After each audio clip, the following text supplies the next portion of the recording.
In a shocking turn of events, South Africa has been rocked by what is now being called the biggest political leak since the Gupta emails.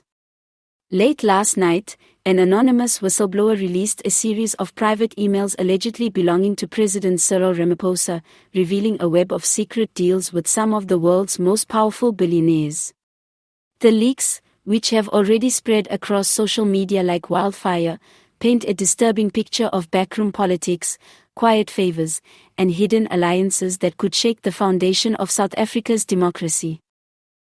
The leaked messages, dating back over 5 years, allegedly show Ramaphosa in direct communication with several influential business moguls, both local and international.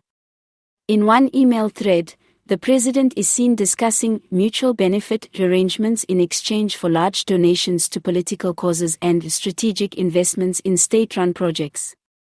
While none of these exchanges explicitly state the word bribe, the language used is vague enough to raise eyebrows yet suggestive enough to cause public outrage.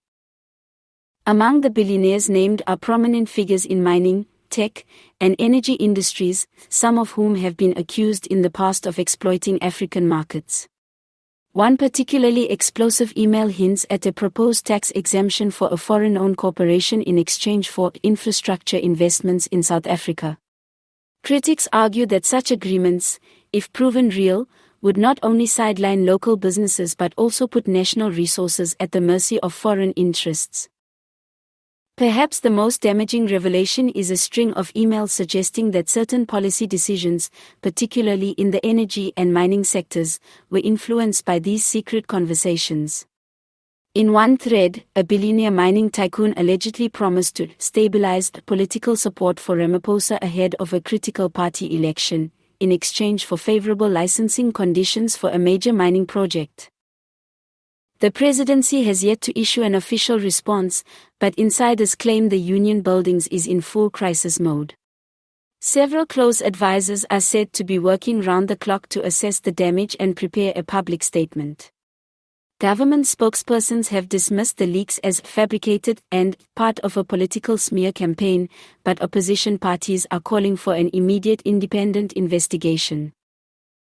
The Democratic Alliance, DA, has already announced plans to file an urgent request for Parliament to summon Ramaphosa for questioning, while the Economic Freedom Fighters, EFF, have called for mass protests, saying the leaks prove that the ANC leadership is in the pockets of billionaire capitalists. Social media is ablaze with the hashtag billionaire emails, as South Africans express a mixture of shock, anger, and resignation. Legal experts say the authenticity of the emails will be key. If verified, the contents could open the door to charges of corruption, abuse of office, and even treason. Political analysts warn that this scandal could further fracture an already divided ANC, giving opposition parties their strongest ammunition yet ahead of the next general elections. For many South Africans, the leaks have reopened old wounds, reminders of the country's long battle with political corruption. "We were promised a new dawn," one citizen tweeted, "but it looks like the sun never rose."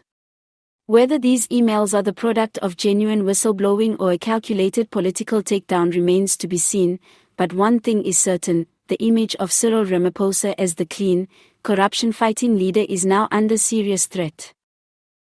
The coming weeks could determine the fate of his presidency, the ANC's credibility, and South Africa's trust in its democratic institutions. If the allegations are proven true, the fallout could be seismic, not just in Pretoria, but in boardrooms across the globe where billionaires once believed they could quietly shape the destiny of a nation.